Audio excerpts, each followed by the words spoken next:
What's up mga kalog? Ngayong araw ay panibagong video na naman ang ating gagawin. Magluluto tayo ng spaghetti in Pinoy style. Yan, ipapakita ko na po sa inyo ang aking secret recipe sa paggawa ng spaghetti.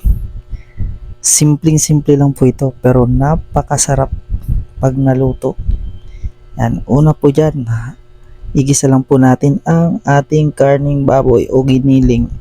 Sunod po, ilagay nyo po ang carrots para medyo masarap siya. Na-try nyo na po ba maglagay ng carrots sa spaghetti? I-try, pag hindi pa po, i-try nyo para maranasan nyo ang sarap talaga pag nilagyan. Syempre, hindi mawawala po dyan ang ating hotdog.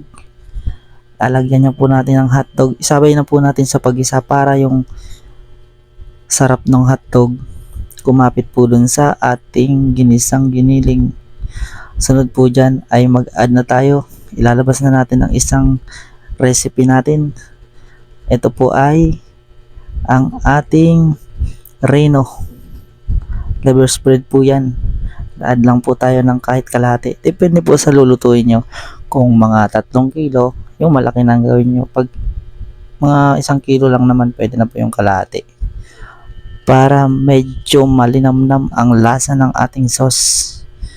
Yan, halo-haloin lang po natin. Sunod po dyan ay mag-add na tayo ng ating sauce. Ilagay na po natin yung sauce natin para maluto talaga siya.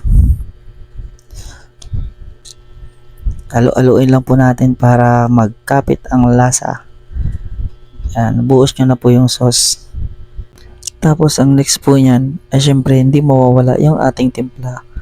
Yan, paminta. Tapos syempre mag-add po kayo ng additional na timpla, asukal o ano man po. Kaya na pong bahala. Sunod po dyan, ilagay na po natin ang pangalawang secret recipe. Ito po ay walang iba kundi ang Bear Brand. Kung tawagin ay swak. Yan lang po ang aking pampasarap. Guys, try nyo po yan pag hindi nyo pa nasubukan. Baka masabi nyo, nakalimutan nyo na ang inyong mga asawa. Yan. Halo-haloin nyo po lang yung ating sauce para lumapot pa po siya. Kasi po pag yung inilagay nyo ay condense, uli kaya yung kung ano man na dilata, nagaano po yung sauce. Hindi po siya masyadong malapot. Ayan na po ang kinalabasan ng ating spaghetti sauce. Yan. Ito na po. Luto na po. Yan. May salsa siya na malinamnam to talaga. Ayan, hanggang dito na lang po ang ating video. Like and share and follow po. Maraming salamat.